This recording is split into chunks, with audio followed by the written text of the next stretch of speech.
Hello students and welcome to the lecture. So students, as we know that we are covering the general awareness and basically in this lecture we are covering the civics part.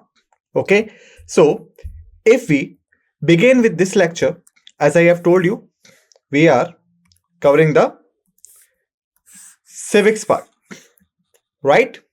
And if I talk about the specific part which we are going to cover in this lecture, so what is it? It is basically this one. That is the index. And if you looked at this index, you will find that there is one thing mentioned over here. So what is that? That thing is DP-SP.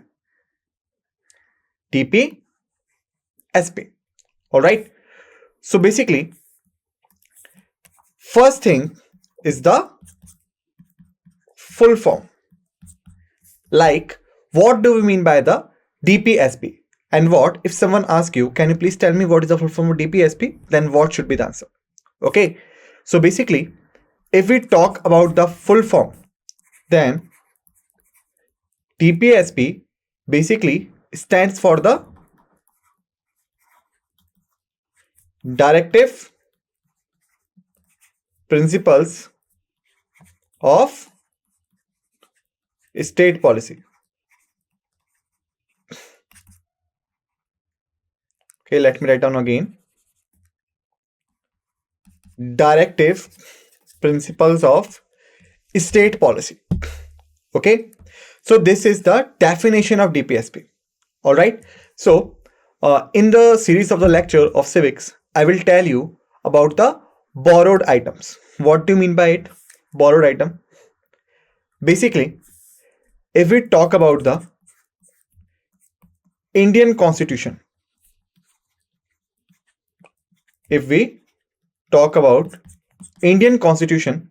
then there are three major sources of the Indian Constitution, which are as follows. The first was borrowed provisions from other constitutions. It's the first thing. Second, British rules and regulations.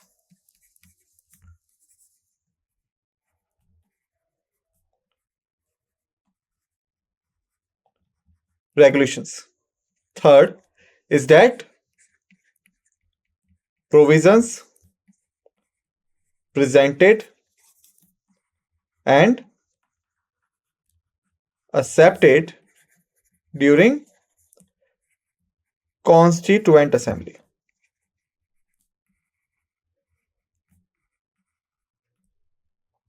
Alright, so these three are the major source which got compiled together, and then we have the Indian Constitution.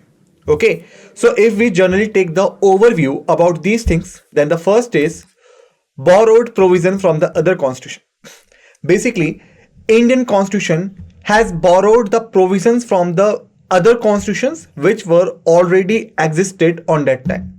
Okay, I will show you the borrowed items in the upcoming lectures. Till then, remember that we have borrowed a significant number of provisions from the foreign constitutions. Second was the British rules and regulations. It means when the British were ruling the India, they had made several rules and regulations for the governance of the India. Okay, when we had the independence and we were going through the period of making of constitution, if we found that the provision was suitable, then we accept it. Okay, there are so many laws which had been accepted in the Indian Constitution and which were introduced by the Britishers during the time of British India. Okay, thereafter, the third one, it is the provisions presented and accepted during Constituent Assembly. It means the provisions which didn't borrowed from somewhere, were not already existed, but we presented and we accepted during the time of Constituent Assembly. Okay, so these are the three major sources of the Indian Constitution about which we will discuss in the upcoming lectures. All right, now come back to the DP-SP. directive principle of state policy. Let me give you the one thing that it was the borrowed provision. It means the provision had been borrowed from the foreign constitution. All right. Second question we should write in our mind is that if it is the borrowed one, then from which constitution we had borrowed it. The question sometimes asked in the examination. So DPSP has been borrowed from the Irish constitution. Okay, and Irish constitution stands for the Ireland, which is the country of European continent. European continent. Okay, so that is the DPSP. Directive Principle of State Policy is the full form. It is a borrowed provision, borrowed from the Irish constitution, which is the constitution of Ireland, a country of European continent. All right. Thereafter, these provisions basically divided into the three principles: socialistic principles, Gandhian principles, liberalization principles, and others. It means the more information about them. Okay, so we will discuss them one by one. First, we will start with the definition of the DPSP. So that is the definition. Okay, as I have told you, it stands for the Directive Principles of State Policy. It is the full form. All right. Thereafter, Directive Principles of State Policy are a set of guidelines and principles outlined in the Constitution of India. Okay. State policy, basically state here refers to the central government as well as state government and the local government. Okay. This is the state. Okay. So it is the set of guidelines and principles which are outlined in the Constitution of India. It means they are presented in the Constitution of India. Okay. These principles provide a broad framework for the government to follow in order to promote welfare of the people, establish a social and economic justice, create conditions for a just and equitable society. Okay, so the aim behind providing these guidelines and principles are for these ones. Okay, therefore, if we basically talk about the main aim of the DPSP, all right, so it serves as a guide for policy making and governance in India, reflects the ideals and goals of the Constitution, although they are not legally enforceable by courts and are subject to the discretion of the government in power. This is the, you can say, major statement about this. Okay, sometime, not every time, sometime I have come across a people or the students who think that the DPSP are equal to the fundamental rights.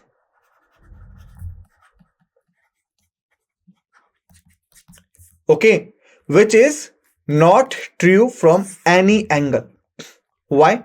Because fundamental rights are enforceable in court.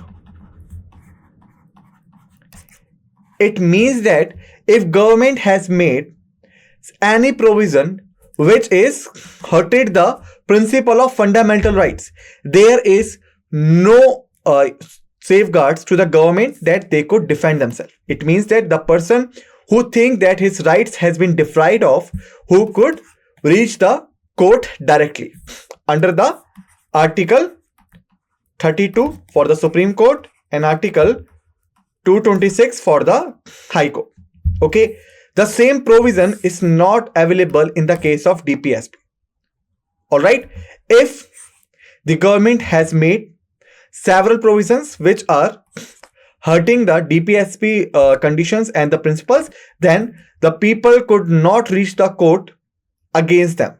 Okay, it means that whether government want to enforce it or not, it totally depend upon the government. You could not challenge the government to enforce this DPSP or repeal any law which has been granted by the government and which is against the provision of DPSP. Okay, so that's why I'm saying this.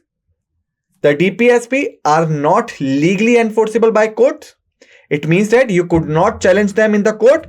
And second, enforcing power, it's only dependent on the government. If the government want to impose them, the government could. If the government do not want to impose them, there is no provision that you can force the government to impose them. Okay. Thereafter, the first is the socialistic principle. All right. As the name suggests, the socialistic principle is aimed at providing social and economic justice. Social and economic justice.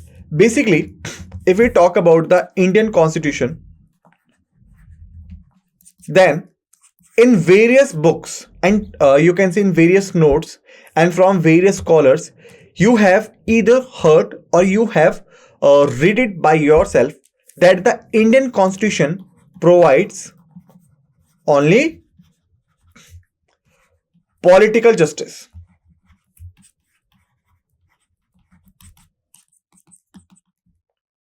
Okay, why it is so? Because if we talk about the fundamental rights,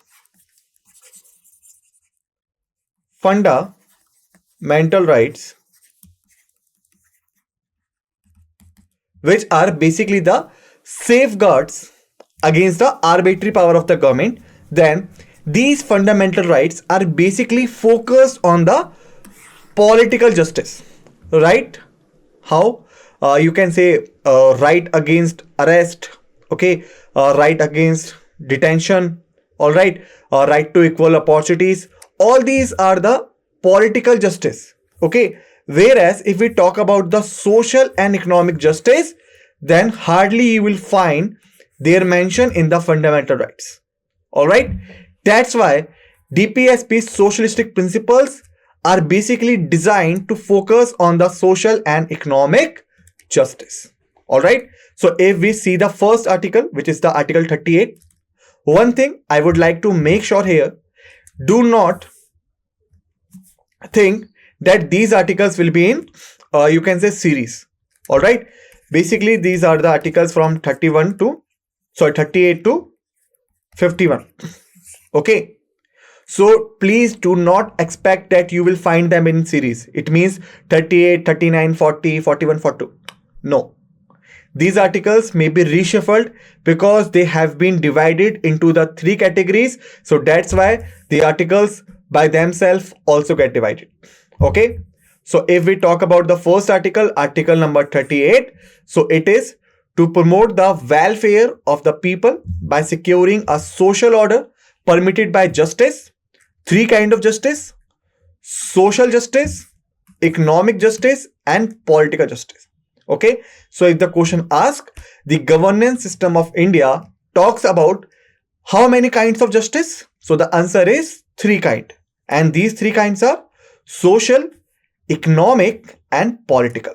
Okay. So we basically talk about the inequalities in income, the status, facilities, and the opportunities while we talk about these kind of justice. Got it? Therefore, we have the Article 39. Okay. 1, 2, 3, 4, 5, 6. Basically, we have 6 parts of Article 39, which are stand as 39A, 39B, 39C, 39D, 39E, 39F. Okay. Somewhere you will find the description as like that, but mostly where you will find the description as like that.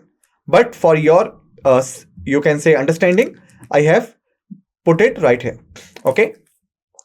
So basically 39 contains certain principle of policies to be followed by state, including first the 39A. 39A talk about the right to adequate means of livelihood for all citizens. Okay. 39B talks about the equitable distribution of material resources of the community for the common good. 39C, prevention of concentration of wealth and means of production. 39D, equal pay for equal work for both men and women. 39E, preservation of the health and strength of workers and children against forcible abuse, and 39F, opportunities for the healthy development of children.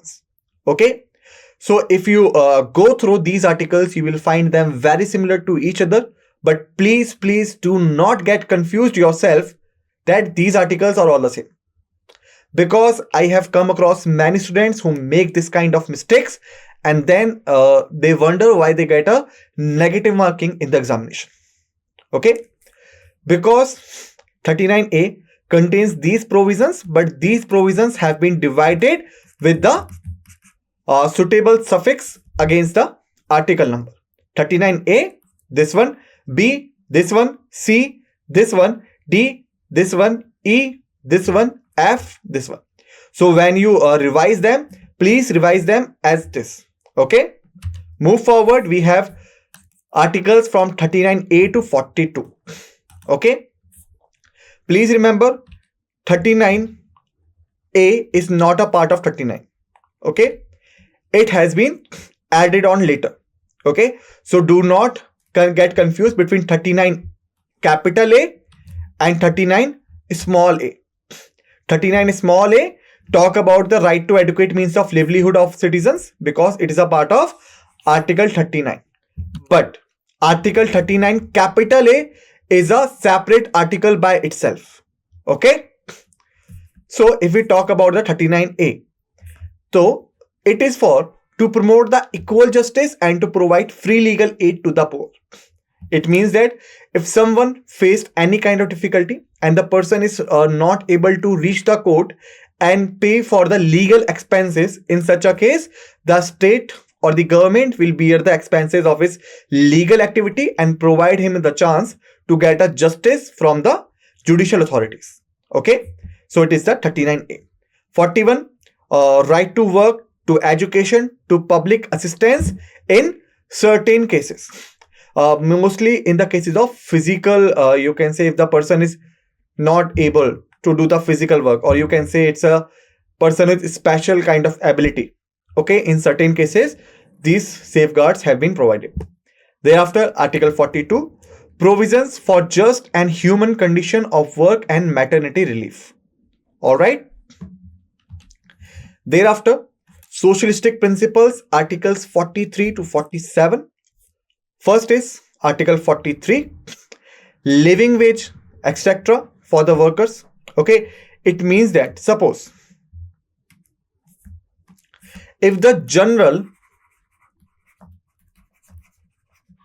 inflation level is for rupees 2000, okay, and firm X providing only rupees 1000 to the worker.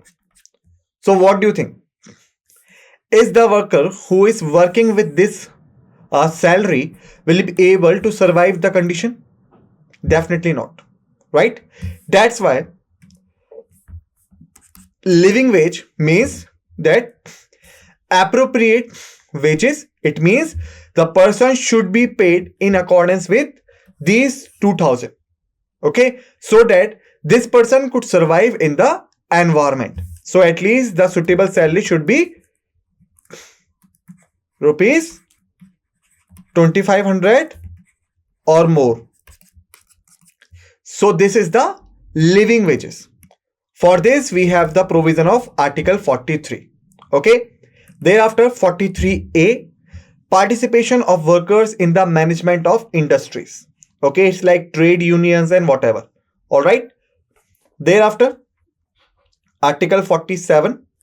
Article 47 is basically stands for the duty of the state to raise the level of nutrition and the standard of living and to improve the public health. Okay, it means that the state government, not the state government, means the government in general, whether the central, state or local government, it is their responsibility to ensure the public health and the nutrition level. Got it? Thereafter, we have the Article 40 to 43, but now we have the Gandhian principle. Okay, so the Gandhian principles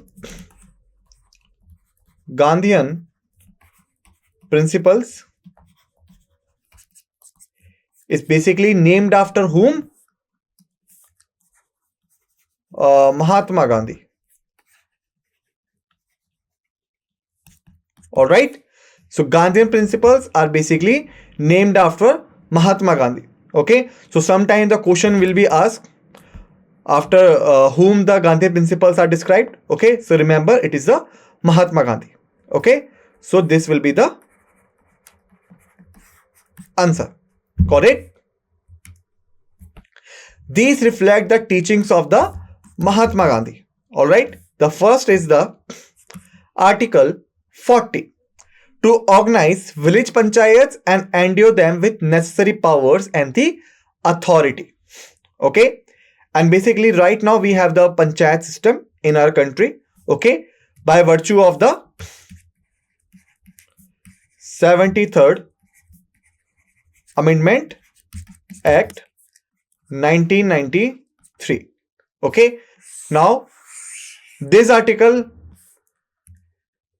has been provided for the panchayats, and we have the panchayat by the 73rd Amendment Act of 1993, about which we will discuss in detail in the upcoming lectures of the civics. Okay, till then just remember the fact which I have told you. Got it? Thereafter we have the Article 43. Now you may ask me, sir, Article 43 we have already covered in the socialistic principle. And my friend, that's a twist. Why? Because these articles have been divided into the three segments named as socialistic, Gandhian and the liberals. Got it? So the articles have been reshuffled also. So might be the same article will be there in all the three segments, but the definition and the provisions will be different. Okay, like Article 43 here is basically for to promote the cottage industries. Got it? Now, if we move forward, we have the Article 43B to 46. 43B, to promote voluntary formation, autonomous functioning, democratic controls and professional management of the cooperative societies. Okay, about cooperative societies, these are the societies which have been formed by the group of people for their own set of interest. All right, and this is basically got powered by the 43B. All right, and if we talk about the legal force, then basically it was the 93rd Amendment.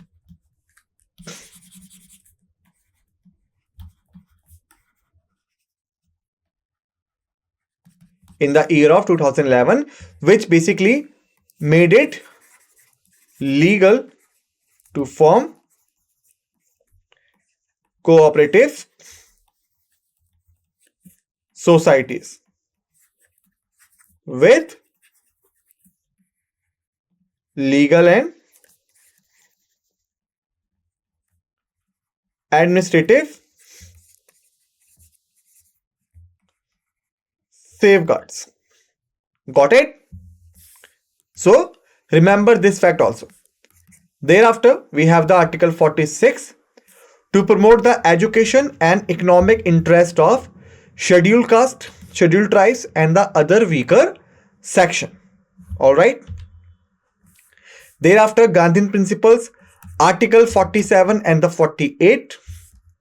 For Article 47, impose restrictions on the use of harmful substances and alcoholic beverages. All right, it is under the Gandhian principle. Article 48, preventing the slaughter of cows, calves and the other milk and draught animals while also attempting to improve the breeds. Okay, so here we have finished the Gandhian principles, and now we are going to talk about the liberal intellectual principles. It stands from Article 44 to Article 45 here on this slide. Okay, so these focus on the individual liberty and rights. Got it? So here we have the first is the Article 44, to secure a uniform civil code for the citizens throughout the territory of India. Alright, UCC is also Uniform Civil Code, in short, also known as UCC, has been also in the news nowadays. Okay, there are so many information which is maybe authentic or not. I am not going to comment on this. Okay, that the government is preparing a draft or a bill over the UCC. So there are so many information in the market. So that's why there are the conditions that this question may be asked in your examination. All right. So this is the UCC. UCC have not been implanted in the India except the one state only, the state of Goa. Okay, let me write down again.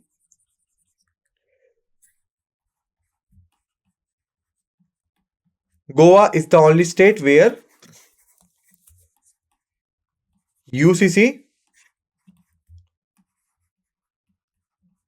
existed. Okay, because it was the part of Portuguese colony and the Portuguese provided the law to them. Okay, so Goa is the only state where UCC existed. Except Goa, there is no state in India where the UCC you can see. Okay. Thereafter, we have the article number 45. Provisions for early childhood care and education to children below age of 6 years. Okay. Thereafter, 48 to 48A. Remember this. 48 to 48A. Okay. So, 48. To organize agriculture and animal husbandry on modern and scientific lines. 48A. To protect and improve the environment and to safeguard forest and wildlife. Okay. So please remember, in the Gandhian principles, 48 basically for protection of the cows, milk animals and draught animals. In the liberal intellectual principles, 48 is basically for the agricultural and the animal husbandry, and 48A is basically for the safeguards for forest and the wildlife. Okay, so please make sure you revise them better so that you could give the answer in the examination confidently. Thereafter, article number 49, to protect monuments, places and objects of artistic or historic interest which are declared to be of national importance. Okay. 50, to separate the judiciary from the executive in the public services of the state. All right. Thereafter, the article 51, it is the last article of the intellectual principles, to promote international peace and security and maintain just and honorable relations between nations, to foster respect for international law, treaty obligations and to encourage settlement of international dispute by arbitration. Okay, so here we have finished all the 3 segments of the articles. Now let's have a look on the other relevant points. Okay, the first is the purpose and the significance. So it serves as a guide for making laws and principles. As by the name we have suggested, it's a directive principles. It means that the government maybe take the inspiration from these principles while making the laws and the policies. Reflects the aim and aspiration of the founding fathers of the constitution because they included the DPSP in the constitution. Act as a yardstick for measuring the performance of the government. Okay, it means if there are 2 governments, government A and government B, and if you want to evaluate both of them, then you can see which government has done better for the DPSP, for the welfare of the people. Then you can easily evaluate which government is better. Okay. Thereafter, no justiciability. As I have told you, these principles are not enforceable in any court of law. You cannot challenge them and you cannot force a government to implement them. Their implementation depends on the government in power. Maybe the government implement them or not, you could not challenge the government. Okay. Thereafter, role in the governance. Though non-enforceable, they are fundamental in the governance of the country because they are the directive for the government. Help in shaping public policy. The government may take the inspiration from them. Courts often interpret laws and constitution keeping in view these principles. If the government say, like we have made this certain rule on the DPSP principle, then the court may look at the DPSP to find out whether it has been done or not. Okay. Thereafter, last is the importance in the competitive exams. Why we are studying them, why I'm telling these to you. Understanding DPSP is crucial for various competitive exams, especially in India, as they form a significant part of the Indian polity and the governance sections. Might be you will be the part of this also in upcoming future. Congratulations for it. Okay, and all the best also. Thereafter, questions can range from direct articles to their implications and comparison with fundamental rights. Okay, so that's why it is become the important segment for the competitive exams. All right, so here we have finished the section of the DPSP. Okay, so I hope that you will revise them carefully, and in the end, thank you.